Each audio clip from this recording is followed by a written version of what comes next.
ताज़ा तरीन वीडियोस के लिए चैनल को सब्सक्राइब करके बेल आइकन और ऑल नोटिफिकेशन पर क्लिक करें ताकि आपको मिले हर खबर सबसे पहले। अस्सलाम वालेकुम नाजरीन, आपको बताऊं पढ़े लिखे नौजवानों के लिए अच्छी खबर आ गई। पंजाब हुकूमत ने 16,000 टीचर्स फौरी तौर पर भर्ती करने का ऐलान कर दिया। तफसीलात के मुताबिक पंजाब हुकूमत ने स्कूलों में 1 लाख असातिज़ा की कमी को पूरा करने के लिए 16,000 टीचर्स फौरी तौर पर भर्ती करने का ऐलान किया है।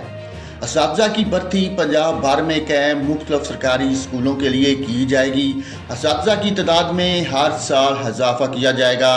पहले मरले में 16,000 असातिज़ा को फौरी तौर पर भर्ती किया जाएगा। इस हवाले से सूबाई वजीर तलीम राना मशहूद अहमद ने कहा कि मुस्लिम लीग नून की हुकूमत में 2,30,000 टीचर्स भर्ती किए गए। नाजरीन, अहम खबर से आपको आगाह किया है। पंजाब हुकूमत ने 16,000 टीचर्स फौरी तौर पर भर्ती करने का ऐलान कर दिया।